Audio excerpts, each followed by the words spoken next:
everybody, and welcome to today's episode of Shorts, London Sinfonietta's lockdown live series, in which Sinfonietta players play short pieces, as the title implies, live from their own homes to you online. Thank you so much for showing up, everyone, today. It's fab to not see you here, but know that you're there. Today, saxophonist Simon Haram is going to be playing fantastic pieces that were written for him, dedicated to him by composers Graham Fitkin and Mark Bowden. All three are waiting in the Zoom wings backstage in the green room right now to talk about the music. But before they do, you should know that this series of live events that has been running from April and will keep going until the middle of June is supported by fabulous Lark Music. They're insurance brokers who look after my cello and bows. They're really wonderful. And also huge thanks go to the Arts Council that underpins so much of what London Sinfonietta does, and also to the trusts, sponsors and individuals that keep it going. It really is amazing that Sinfonietta can function in this way right now and keep this fantastic connection to you lot online, so that there really is a sense of audience. But that also wouldn't happen without the musicians themselves, who, without any knowledge of when the next concert might happen, when the next live event might happen in person, they are continuing to practice, to hone their craft, to deal with all the tech that is going with this time and deliver these performances to you. So huge thanks to the musicians. Sinfonietta really wants to keep this live series going in the autumn and is looking to find support to keep it going because it really is such a wonderful thing to do. And it's suggested that if any of you lot today might be in a position where you could donate, it doesn't matter how small, but a suggested donation is a price of a concert ticket, Wednesday afternoon concert ticket. We would love you to do that, and thank you so much. If you want to find out how to do that, you can go to the little link at the bottom of this video or go to the London Sinfonietta website, which is londonsinfonietta.org.uk. And you should go there anyway if you haven't already, because there is a ton of interesting stuff on there, links to all kinds of stuff, upcoming events, things that are going on. And also you should check out their swanky new digital channel, which is masterminded by Sinfonietta ubergeek Adam Flynn, who is somewhere lurking in the background as always. And while I'm on this admin bit of the show, you should also, if you haven't already, subscribe to London Sinfonietta's YouTube channel, which you can do right below this video. There's a ton of amazing stuff, amazing performances on there. Okay. And the most exciting bit for you lot at home is that there is a live chat window. If you haven't discovered it already, please do feel free to send in your comments and questions, preferably relevant to us. And there's going to be a little Q&A session at the end of today where I can field as many of your questions and comments as I can possibly manage. And you can interact with the composers and today's performer, who you can probably hear in the background. And so straight away, let's go over to our performer, Simon Haram. Hello. Can we see you? Yeah, hello. Lovely to meet you too. Hi, Simon. How are you doing? Where's home? Where are you right now? I'm in Crystal Palace in southeast London. Aha. And how's it all going there right now? How's it been for you in lockdown? Are you playing a lot? Are you practicing a lot? How's it going? Yeah, well, I'm having to sort of make myself practice. If I'm honest, it's quite hard being motivated to get the instruments out when you haven't got so many jobs to do. But this has been a really good focus to keep my mind on having a few pieces to get ready and just keep the onshore working. So it does feel a little bit like Groundhog Day at the moment though, and I'm making sure I've done my practice in the morning so that I can get on with hobbies and things in the afternoon and get a run in while the weather's nice as well. Fantastic. Also, Simon, you're probably one of the few people right now, well, our composers too, who are not freaked out by this massive tech demand on all of us. Suddenly in lockdown, all of us having to cope with video, audio delay. Just demonstrated there for you. You've always had an interest in recording, haven't you? Yeah, well, I am a bit of a geek, if I'm really honest about it, but it's been very useful. I've been helping a lot of musician friends over the last few weeks. I've been getting lots of calls about how do I get my microphone to work, and I can't hear people, and why is it an echo going on? So yeah, the geekiness it's been useful the last few weeks, that's for sure. Fantastic. Well, Graham, hello to you in Cornwall. Hello, Hi hello, there. Zoe. How are Hi, we doing there? Graham. Well, gorgeous sunny day here on Isn't the it? south coast where I am. I'm a bit further east than you are. But, Indeed. It's roast up in Cornwall today, is that right? It is absolutely roasting today, yeah, and I should be having a swim. But there we are. So this looks like it's your headquarters centre of operations that we're looking at right now. Well, yeah. There's an old harmonium behind me which doesn't really work. It's rather fun, but I picked it up from the village chapel who were trying to find a place to put it. So it's just residing here for a moment. But this is a room where I work in, and so there's a few bits and bobs. Oh, it's fantastic. And are you keeping working? I know that you've got an incredible project coming up involving trees. I do, the Birch Project, which it's rather too long to go into now, but it's fundamentally a 2,000-mile cycle journey from the north of Sweden to London, involving concerts, orchestral concerts, piano concerts, and tree planting on the way and ending up in London. Oh, I love it. Yeah. Yeah, music, eco music for the time. Fantastic. Well, I'm sort of quite keen that I've always been quite keen that my music does more than just be performed once and then binned, or maybe twice or 3 or 4 times. It's nice if it can do something else as well. And this piece was started because of a particular tree in Sweden, which I took the data and the ring growth of, and it's going to be 150 years old next year. So rather than celebrate a composer's death or a composer's birth, I thought let's celebrate an anonymous tree and give it a proper legacy, if you like. That is so lovely to hear. Well, we look forward to that, Graham. Mark, hello. Hi, Zoe. Hello, where are you? Where are we looking at right now? I'm also in South East London. I'm in Camberwell, and I'm just in my studio, which is next to my flat. And you were saying that it's really hard for you to actually work in lockdown. You've got a daughter, haven't you? Yeah, I have a 3-year-old. Well, she was 3 when lockdown started, and she's now 4 because she's had her birthday during lockdown. So me and my partner, we're just balancing trying to work and do childcare. So it's a tricky balancing act, but it's been really lovely actually spending so much time with her and having all that extra kind of playtime. I don't even mention the O word, O being opera. But... No, I mean, that is what I'm working on. I'm carrying on working on my opera.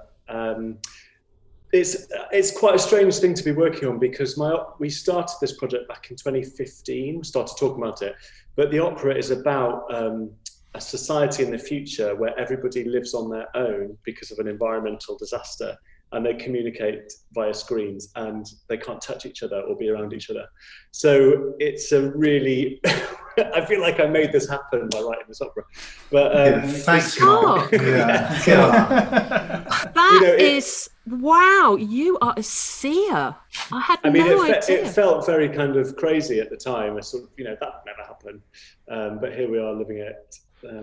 I mean, you said just now while we were just doing a little sound check that it's very strange. None of us have seen each other in person for a very long time. And suddenly here we all are on these little boxes. And we were just talking about it being a bit like University Challenge being on Zoom. These kind of teams in lines, or for us slightly old ones, a bit like Celebrity Squares. Anyway, that's going to divide the audience. Okay, Blankety blank, they did the same thing. Wow, there's a whole, you can don't put it in the opera. Okay, Simon. Yes. So now I've lowered the tone right down. These pieces both were performed in slightly unusual places, weren't they, when you gave the premiere? Yes, I mean, Mark's piece was, it got its premiere in a backstage dressing room at the Queen Elizabeth Hall, which was sort of odd enough, but it was also kind of staged by some visual artists from St Martin's, and they had me facing the corner of the room and not interacting with the audience at all, and surrounded by, how many were there, Mark? There was probably about 150 little plaster of Paris sparrows. Yeah, I think there were probably more than that. There were quite a few hundred. Yeah, plaster of Paris birds. So it's hard to picture that. I don't know if the Sinfonietta website has a photo of it. It was quite an odd situation, but I did get to play the piece about 5 times because the audience were sort of processing around and coming to each piece in a whole series of new commissions that day. So yeah, it was a bit of an odd place to play, but I think this is kind of odd too. So this piece is getting used to that sort of exposure. How did it feel? Playing into the corner of the room? Really odd, because the artists were absolutely strict with me. They said, we don't want any performing, we don't want any acknowledgement.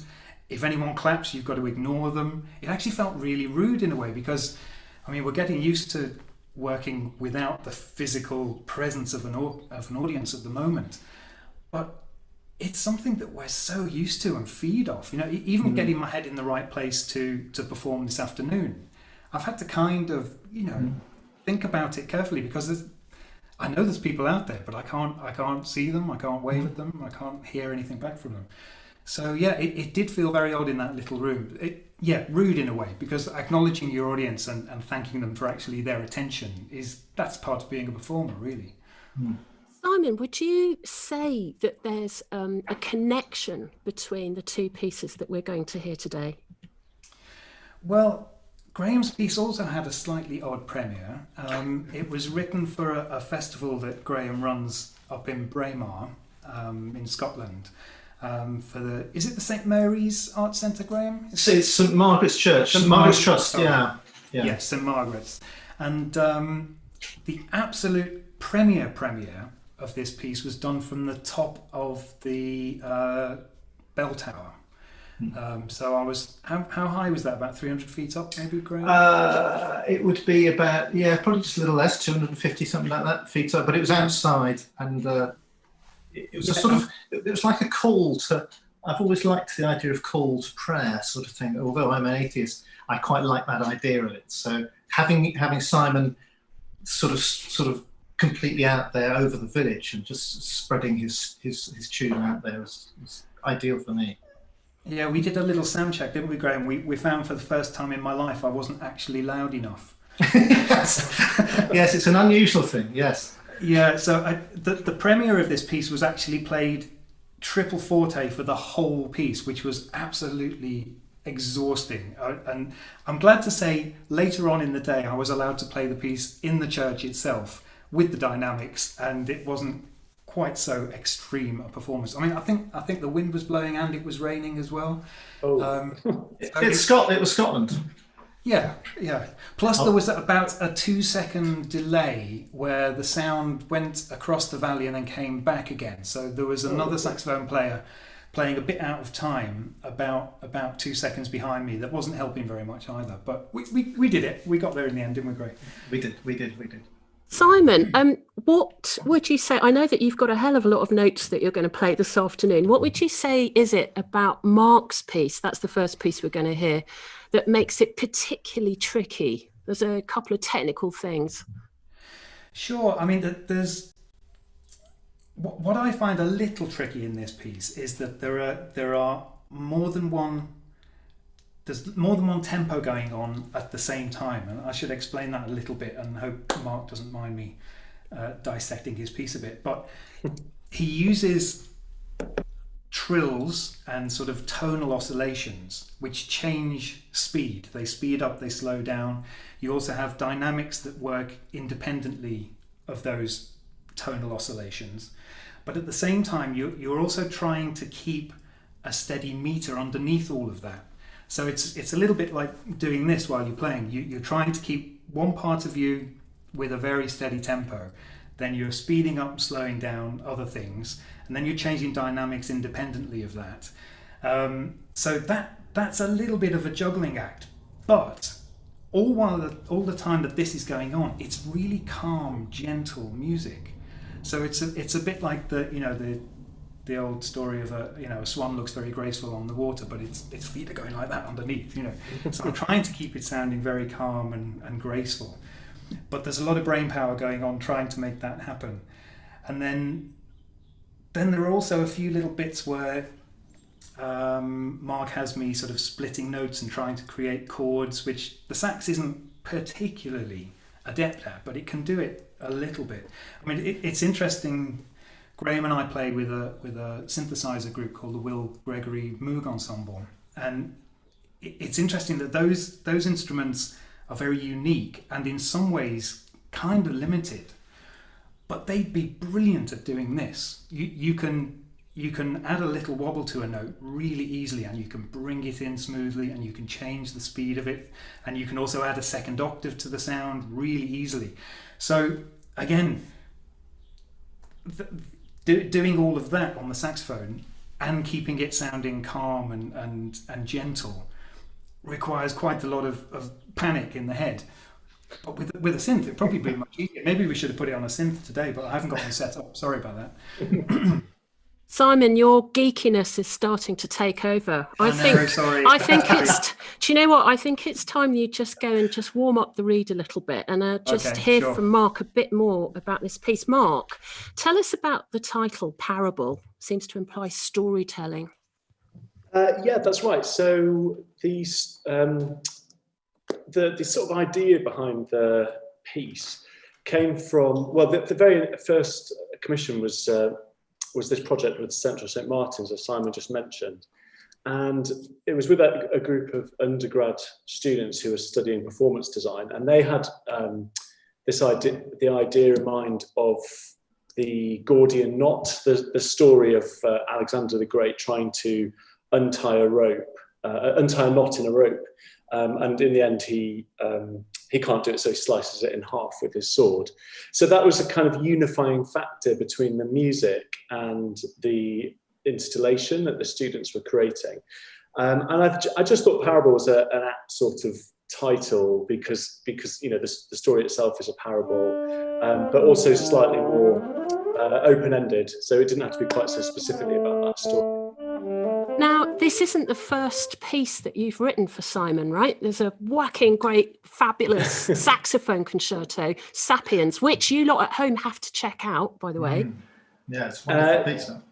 Oh, thank you. Well, actually, no, this is the first piece, and then we worked on a bigger project following that. So this piece was back in 2012, I think, and then we worked on Sapiens in 2018.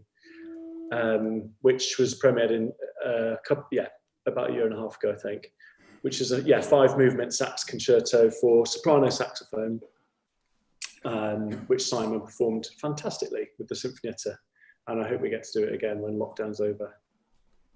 Well, Mark, there's a load more questions that I have for you, and I think the punters at home do, but I think it's time we heard your music, don't you? So let's do it. We're going to hand over to Simon, and here's Mark's piece. Simon. I hope you can hear me now because I've had to change the microphone level for the saxophone, but this is Parable by Mark Bowden.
Thank you so much, Simon, for that absolutely stunning performance, and to Mark for that incredible piece. My God, Simon, you have been practicing. For the folks at home, Simon's one of those very, very rare sax players that really can play absolutely anything in any style. One of the great sax players of our time. So, yeah, what a privilege to get to hear that right from his living room. Thank you, Simon.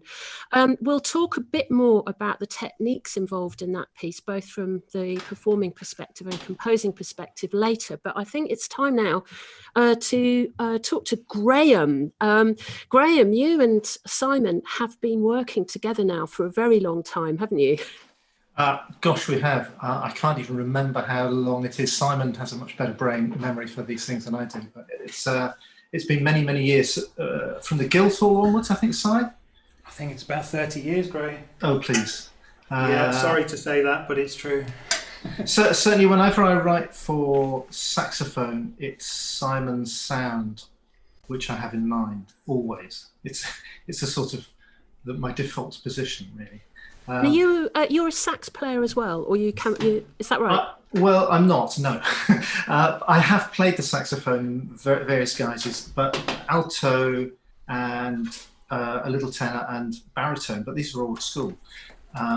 So strangely enough, not soprano ever, and yet that's what I write for mainly, is soprano sax. And actually, I had a question for Mark, which was why the alto sax for that piece? Well, I mean, I love alto, soprano. I love all saxophones. I'm a saxophone player myself, but I think my first saxophone sort of instrument, as it were, is the alto. And I know that. Well, I think I'm right in saying something that's your favourite to play. I think, or maybe it's hard not. to say between the two, between soprano and alto. But I think for that piece, some of those effects would be much less successful on the soprano, so you definitely picked the right one for doing those tricks. Getting those sort of quiet octaves together is much easier on an alto or a tenor even. But to be honest, though, I mean, this piece is unaccompanied and it could be played on other saxophones. And I have heard other people playing it on other. I've heard someone playing it on tenor. I've never heard anyone playing it on the soprano.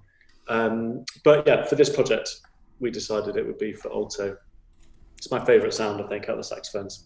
And Sapiens was all soprano as well, so we've got that one covered as well. We've covered our bases. Yeah. So, Graham, is it? Sorry. So, do you find that it's partly a collaborative process when you're writing with Simon, that you try things out, and do you change things, or do you have a very clear set idea of what it's going to be before you throw it at him?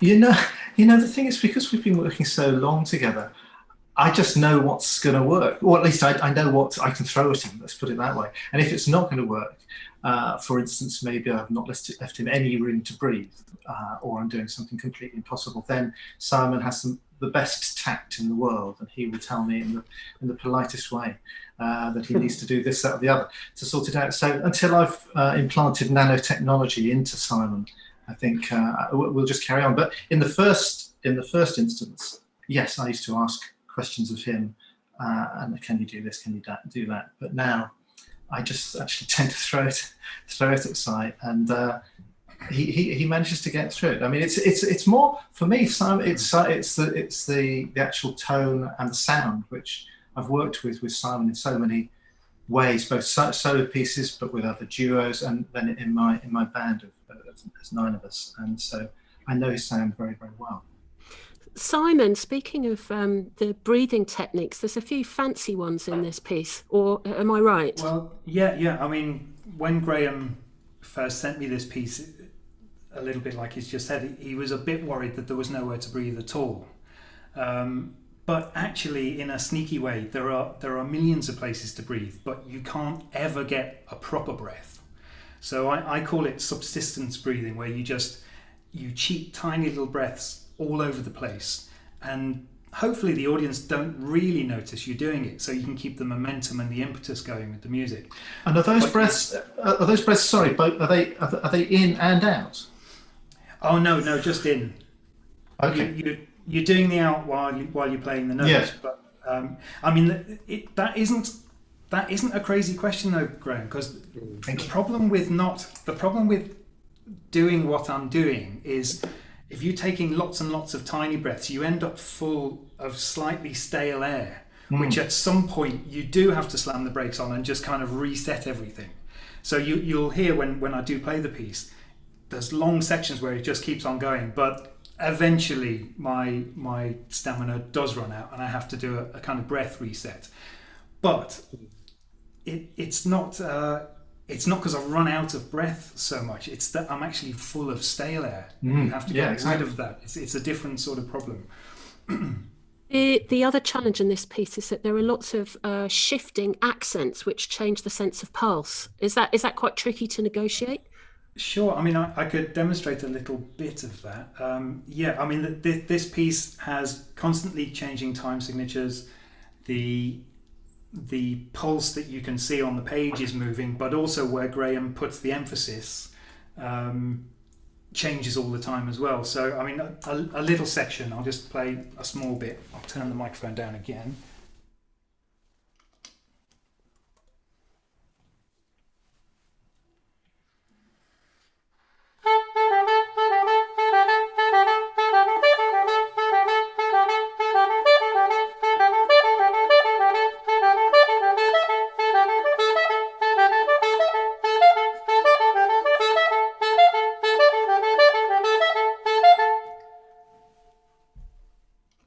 Solid.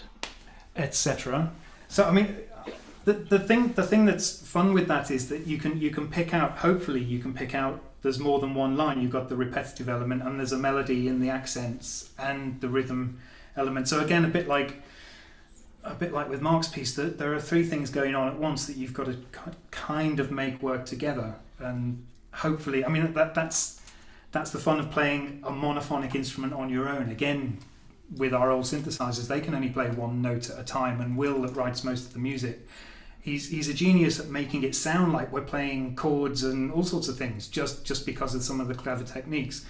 And again, I guess with this being a sort of Scottish influenced piece, if you think about bagpipes and those sort of traditional instruments, penny whistles and things, they don't have so many ways of articulating the notes, so it's often little accents in the notes that will bring out the tune. I don't know if that's what you were thinking, Graham, when you did it. Well, certainly there's a Scottish element to the whole thing. I also actually, bizarrely, one of the things which I started the piece was that little bit which you just played, which is sort of from the middle, has the notes B, A, E, A, which are from the word Braemar. So I've done a little old-fashioned little trick there of using the letters from the word Braemar to get it going. I went off your question, Si, sorry. It's just to do with the Scottish elements in it, and the extent. And actually, Simon, maybe you want to just have a quick warm-up while Graham tells us about that. Sure, Zoe, thanks. Well, yeah, I mean, there's a little bit of a Scottish snap. I mean, my partner Ruth is Scottish, so that sort of feeds into, strangely enough, quite a lot of my work. Whether I like it or not, it's in there. But there's a sort of, I love a good ceilidh as well, and so there's elements of that going on in this. It's just a simple piece of music. There's nothing special about it, apart from the fact that I enjoyed writing. It's really lovely writing for somebody that you know so well and you know the sound, and I just had fun playing with it, and knowing also that it was going to be played in Scotland from the top of a church across the village to people who weren't necessarily going to come to the concert even at that point, or they might have thought, what is this noise? Or they might have thought, yeah, I'm coming along to that. So all of those things went into it. Fantastic. Simon, let's hear it, Braemar, from the top of the church tower in your living room. Here we go.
Thank you so much, Simon, for that absolutely flawless and virtuosic playing of a pretty full-on piece, an absolutely wonderful piece, Graham. It's really clear to hear the B-A-B at the end from the Braemar notes. Good. Thank you, Si. That's superb You're welcome, stuff. Great. I'd have to say it wasn't flawless, because at one point I was thinking how much you like Kaylee's, and I was thinking back to your wedding last year and how much fun we had. I was picturing you dancing around doing a Gay Gordon, and it just made me play one wrong note. But we're friends. We can do that. I'll allow you that. One thing I really liked about the performance, although for some bizarre reason I didn't like wanting to look at you, because I felt it might put you off for some stupid reason, but was that actually when I do look at you playing that piece, and actually even more in Mark's piece, was actually there's a real sort of intimacy which I wouldn't get on stage, because I'm so close to you, I can see you. And in Mark's piece, watching you do the keynotes and the little intonation, that was just mind. I just was sort of in there constantly with it. So there's something about this. You may not feel it playing it, but for me as an audience member, there's something quite intimate about that. You're advantages. That there are people listening, but I mean, I must admit, it's much more fun playing this in a church than in my front room. That's for sure. Of course, yeah. Yeah. Well, it is Q&A time from the YouTube chat. Woohoo! And we've got a load of really basically everyone loves it. Well done, Simon. I'll read them out as we go, but I'm just going to dive straight in to a question for both of the composers from Tariq Khan, and he's interested in knowing what are the challenges of writing for solo instrument, and also not for the piano, so not a harmonic instrument. Graham, do you want to start off with that? Well, there's nowhere to hide. I think there's absolutely nowhere to hide, because every single thing you do is, for me, is really important. And if I muck it up in some way, then it's plain to see. If I've got a whole orchestra there and I've got all sorts of different lines going on, and then I think it's easier to hide behind stuff. There's nothing. It's so bare and stark that is a particular challenge. There are certain instruments that perhaps it's easier to write solo works for, and what I did in that particular piece was do what I might do, say, for a cello, for instance, which is use the range of the instrument to give you different voicings. So, as Simon was talking about earlier, you've got 2 or 3 instruments potentially going on at the same time, albeit played by the same person. You could do that with the cello very nicely, and there are other instruments, but there are certain instruments which is more tricky with. Mark. Yeah, I mean, I would agree with that, and I think back to what Simon said before the performance about the different layers. So the BA feature that was going on all the way through, and then this other melody that we could hear coming out, which was, down to Graham's fantastic writing, but also performed so brilliantly by Simon. And I think when you're writing for solo instrument, it's that sense of trying to create the idea that there's more there than there actually is. So it's almost a sense of trying to create an aural illusion of perhaps harmony or bass line or interweaving lines. And listening to Graham's piece and hearing what Simon said, it made me think of the Bach cello suites. That on the page might look incredibly simple, but actually, as soon as you hear them coming to life, you hear all these interconnected relationships in the music. And I think that's the key to writing for solo instrument. Is trying to make it more than the sum of its parts. I'm just going to slightly expand that question. Simon, how is it playing an unaccompanied piece as opposed to in a group or anything like that? I think it's the same as what Graham said. There's nowhere to hide. So you're acutely aware of, the phrasing of each note and how much vibrato you're using. There's also no respite. There's always in an ensemble piece. There's always a bit where you're kind of most of the time you're not the main focus. So it's not that you're coasting, but you're more relaxed about the performance, and then you can turn on the limelight when you require it. But with this one, you're there all the time, and it's about being very aware of the different moods, styles and directions that you want the piece to go. You've got to be almost sort of hyper real about them all and make them really clear, because I've always been really envious of people that play guitars or pianos that just sound so brilliant on their own. The sax on its own, it's a bit of a hard sell, So you do have to work extra hard. Someone with a guitar sitting around a fire just playing tunes, that I could listen to that all night, but I certainly wouldn't want to listen to a saxophone doing that. Oh, I don't know, Simon. I think you've sold it to us. I think you've done pretty well. Oh, Elizabeth Davies, hello there, Elizabeth, has just said, Mark, that she was there for the first performance of Parable. Wow. Sorry, that came out weirdly. She was backstage at the QEH, Queen Elizabeth Hall, and she's still got one of the little birds. You'll know what that means. In fact, you and Simon will know what that means. And she's asking to you, Simon, how does it feel to perform it again in this different context? So that's the first piece that we heard. Yeah, well, weirdly, I was almost more aware of the audience here, even though I'm far more removed than I was there. I think, I don't know, I've never actually played this piece in a very traditional setting. I think that, that must be one of the things we've got to do soon, that when we're allowed to do it, because it would be nice to just feel what it feels like, in a normal concert situation. I mean, it's been a very useful piece. I must admit, I've used it for the sight reading tests for the Sinfonietta Academy for the past few years. I'm probably going to have to find a new one now if anyone's listening, because they'll know what to practice. But it's a very odd. I mean, this is the first time I've done this, so it's hard to know how I feel. I'll probably know what I felt about it later on when I've stopped thinking about it too much. I mean, in some ways, this is quite similar to the premiere because you're in a room that perhaps isn't ideal acoustically, but we have used it for dance performance. With Simon on stage with dancers and in lots of different contexts. So, like Simon says, it's quite a useful piece because it gets a few outings in different guises. So we have here a comment from John Osborne. Hello, John, saying that, Mark, your opera sounds fascinating. He's looking forward to hearing and seeing a performance of it. Aren't we all? And he's in hot and bright Hull today. And Jasper Domet is asking you, Mark, again, do you feel that being in lockdown, you've been submerged into the narrative of your opera? And if so, has that affected your perception of the score that you're writing?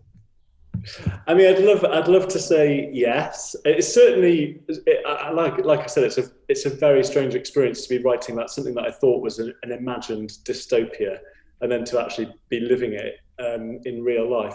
But if I'm completely honest, lockdown, whilst there's lots of fun things about it, is very, very hard work because of 24/7 childcare and trying to keep me and my partner trying to keep our jobs going. So basically having to snatch hours here and there to compose. And so as soon as I get a moment, I'm just writing away as much as I can. But yeah, it's a strange experience. A composer's natural life is total reclusion. So it's, in a way, you haven't had quite the lockdown that you would have had outside lockdown, if you see what I mean. There are a lot more people around me now during lockdown than usual.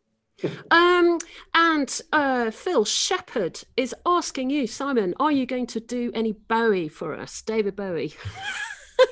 I'm wondering if that is an in-joke between the two of you. Thanks for that one, Phil. He obviously knows something about me in that my absolute musical hero of all time since I was about 8 was David Bowie. I was with him through the tough times of the sort of late 80s and 90s, and now he's no longer with us. Everyone sort of is his biggest fan again, but I was there for the whole time. So I haven't got any Bowie prepared, I'm afraid. Maybe one of you guys could write me something with a few Bowie themes in. That would be nice. Yeah, fantastic. And now we're kind of drawing to the end of the show, but there is just a stream of people saying fabulous performance. Everyone's just going fabulous performance. Wonderful to hear it again, these pieces. Bravo, Simon, bravo, beautiful, compelling. Someone's loving the Scottish Cayley sounds, Graham. People are saying they would go to the concert. Wonderful pieces, beautifully played. And Ruth Ward Paul says, I feel breathless. Ruth, I know how you feel. Just fantastic. Hello, Ruth. So we're coming to the end of today's amazing episode. And it's just left to say a huge thank you to our composers today, Graham Fitkin in Cornwall, Mark Bowden, who's there in London, and to Sinfonietta's incredible saxophone player, Simon Haram. Thank you, all of you, for just beautiful music, incredible playing. And you lot at home, thank you for tuning in. It really doesn't make any sense doing these shows without you there. And even though Simon was saying how weird it is just to play into a camera and not see you there, we know that you're there. Thank you for all your comments and questions. Keep them coming. Next Wednesday, we're going to do it all over again. Shorts is back 3 p.m. next Wednesday. And it's a really exciting episode because it's going to be the world premiere of, and I must make sure I absolutely get it right, Shiva Feshareki's new binaural commission. That was the word I had to check. Binaural, folks. It's called Orbit. And she is an absolutely kicking electronics composer and turntablist. Woohoo! So this is going to be a piece of amazing electronica. Can you see, as I say the word electronica, my earpiece falls out. Just shows you I'm so analog. But anyway, I'm going to be chatting to Shiva about this new piece, which you're going to get to hear for the first time. Bring headphones. You're going to need headphones for this one. And be there. We'd love to see you. Thank you, everybody. And thank you, musicians, Simon, Graham and Mark. See you next time. London Sinfonietta Shorts. Bye. Bye.